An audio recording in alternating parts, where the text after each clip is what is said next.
18번입니다. 다음과 같이 고정금리부 원리금 균등 분할 상환 조건으로 주택 저당 대출을 받는 경우 매월 상환하는 원리금을 구하는 산식은 대출 원금은 1억이고요. 이자율은 연 5%고요. 기간은 10년입니다. 직감적으로 한 30초 동안 찾아보시기 바랍니다.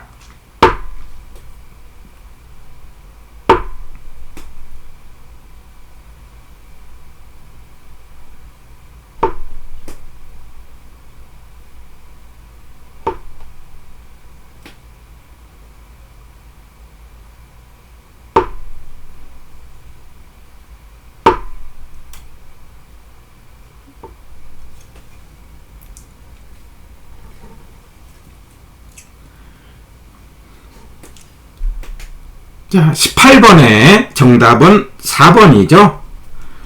18번은요, 3번 아니면 4번 둘 중에 하나가 되겠어요.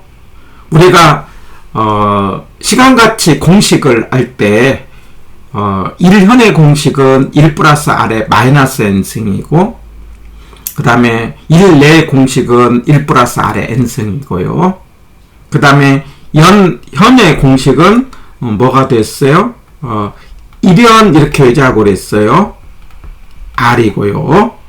그 다음에 연내 공식은 1내 이렇게 하자고 그랬죠. 1내 R의 내일, 죄송합니다. R의 내일이죠. 내일은 연내고, 그 다음에 1현은 연현이에요. 내일 그러면 연내, 그 다음에 1현은 연현인데, 그런데 18번의 문제에서 상환액을 부채 서비스액이라고 하지 않습니까? 부채 서비스액을 계산할 때는 저당상수인데 결론적으로 저당상수를 찾아라 라는 거고, 곱하기를 하면은 저당상수로, 나누기로 한다는 것은 역수를 찾으라는 거죠. 그러면 여기 이제 곱하기로 된 건 저당상수, 나누기로 하는 건 역수로 연현을 찾아야 되는데, 여기서 연현에 해당되는 거, 뭐냐면 저당상수 곱하기 공식이 없으니까는요. 그러면 4번이 되는 이유는, 자, 그대로 적어보세요. R 대신에 5%라고 그랬잖아요. 0.05. 그 다음에 1 빼기. 현 대신에 뭐가 들어간다고요? 1 플러스 0.05에 마이너스 n승이니까 마이너스 10이 돼야 되겠죠. 이렇게 적으면은 이 공식은 매년에 해당되는 연현의 공식이죠. 그런데 지문에 매월이라고 했어요. 매월이라고 할 때는 이걸 이제 월로 이자를 바꿔야 되는데 5%는 12로 나눠야 되겠죠. 그 다음에 이 5%도 12로 나누고요. 이거는 12를 곱해야 되겠죠. 이렇게 되면은 연현이 되는 거니까 이 공식에 해당되는 것은 4번이 되겠습니다. 3번은 내일이니까 연내 공식이 되겠고요. 해갖고 18번의 정답은 4번입니다.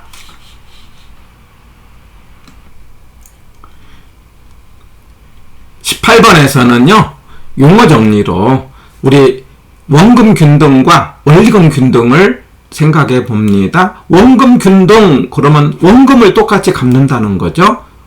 그러니까 원금은 똑같아지 균등이죠. 그리고 이제 이자는 감소되겠죠. 갚아가니까. 그러면 전체는 감소가 되는 거죠. 거기에 대해서 원리금 균등입니다. 전체가 똑같은데 이자는 어떻게 되는 겁니까?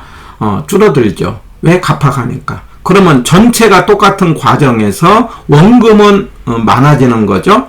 얼만큼 많아지는 겁니까? 이자만큼 많아진다. 자, 이 그림 꼭 기억하시고, 전체가 똑같은데 이렇게 이자가 줄어듭니다. 그러면 원금이 올라가는 거죠. 그래가지고 이자만큼 올라가는데, 이게 만나는 것은 전체의 3분의 2가 지나면 원금의 반절을 갚는다. 이 말을 하고, 나중에 계산 문제를 풀 수 있는 기회가 있겠는데 이 원금이 올라갈 때는 얼마만큼 올라간다? 이자만큼 올라가니까 만약에 이자만큼 1년 다음 첫 해 원금에서 1 플러스 R의 n승씩 1년 곱해가면 된다는 거 대단히 중요합니다. 그 다음에 두 번째 이야기는요. 우리가 상환 방법에서 우리 결혼의 기본적인 상환이 3개가 있죠. 이렇게 해갖고 똑같이 갚는 거 이걸 원리금이라고 하자고 그랬죠. 자, 올라가는 걸 점정식이고 내려가는 건 원금이고 이렇게 한 다음에 앞에를 물을 때는 초원, 초기 상환액, 원금 회수액, 뒤를 물을 때는 잔이, 그러니까 앞을 물을 때는 여기가 초원인데 그러면 원금 균등, 원리금 균등, 점정식의 순서가 되고 초기 상환액, 원금 회수액 순서가 되겠고요. 만약에 초기 DTI 비율이 높은 것 이런 걸 볼 때는 앞을 보자고 그랬어요. 거기에 대해서 뒤를 찾을 때는 잔금이 얼마나 남았느냐, 그 다음에 이자 상환액이 얼마나 되느냐. 이자가 많다는 것은 총 상환액이 맞는 거죠. 잔이 그러면 뒤를 보고 가장 많은 것은 점정식이고요. 그 다음에 원리금이고요. 원금이다. 그래서 앞에는 초원, 뒤에는 잔이. 그리고 조기 상환했을 때 LTV의 비율이 가장 높은 거, 낮은 거 이런 거 부를 때는 뒤로 보자는 거죠. 왜냐하면 LTV는 저당 비율이고 위에가 대출액인데 대출액이 갚아가니까 잔금으로 남죠. 그래서 LTV는 곧 잔금으로 기억을 하시면 되는 거죠. 그런데 현실적으로 제가 뭐냐면 시험 문제는 원리금하고 그 다음에 원금이 주를 이루고 있죠. 문제에도 이제 잘 나오고 있는데 원리금과 원금은 처음에는 뭐가 많고 원금이 많죠. 그래서 두 글자에 해당되는 처음에는 원금이 많고요. 원금과 원리금에서 비교를 할 때 뒤에는 원금과 원리금에서는 뭐가 많고 원리금이 많더라. 그래서 앞을 따질 때는 두 글자에 해당되는 원금이 많고 뒤를 따질 때는 세 글자에 해당되는 원리금이 많다. 이렇게 기억하시면은 이제 두 개의 원금과 원리금의 말로 나온 문제 풀 수가 있고요. 최근에 이제 33회, 32회 가중평균 상환기간, 이게 채권에서는 대단히 중요한 듀레이션 개념인데 이게 조금 어려운 용어지만 우리가 느낄 때는 상환, 이게 뭐냐면 전체 평균 수익률을 말하는 거거든요. 그리고 금리의 민감도라고도 이야기를 하는데 그냥 우리가 느낄 때는 상환 기간으로 해서 가장 빨리 원금을 뽑는 거 원금, 두 번째는 원리금, 가장 늦은 것은 만기 일시 상환이죠. 만기라는 건 이자만 쭉 갚고 원금을 맨 나중에 갚으니까 전체 상환 기간이 가장 느리다라고 말할 수 있겠습니다. 그 다음에 세 번째, 우리 잔금 비율 대단히 중요하고, 잔금 비율 그러면 연현으로 한다는 것, 위에가 남은 기간, 밑에가 전 기간. 제가 잔금 그러면 연상잔대 이렇게 하나 기억하자고 있는데, 그러니까 현과 상환액을 곱하면은 이게 다 잔금이다 이거죠. 잔금이죠. 남은 돈. 그 다음에 잔금 비율과 대출액을 곱한 것도 잔금이다. 근데 잔금 비율은 연현으로 따진다. 그 다음에 여기서 상환액은 부채 서비스액이고 연현은 남은 기간의 연현이 되겠죠. 그 다음에 부채 서비스액이라는 게 뭐죠? 부대죠. 원리금 균등 상환액. 저당 지불액이라고도 하죠. 대출액 곱하기 저당 상수로 하는 거고, 만약에 나누기로 했다는 건 역수로 기억하시고요.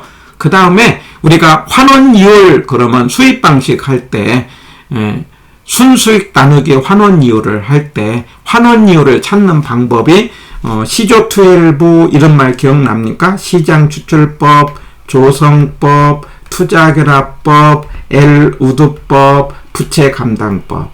그래갖고 시조가 12명이다 뭐 이런 말 하나 기억하면서 그 중에 부채감당법에서 부채감당률 부채 감당률이라는 게 위에가 순이고 밑에가 부채 서비스액이잖아요. 곱하기 대부 비율. 율이 들어가면 환원 이율이 되는 거죠.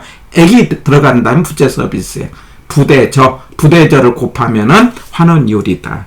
이거 3개 중요한 공식이니까 꼭 기억해서 나중에 점수하고 연결해 보시기 바랍니다.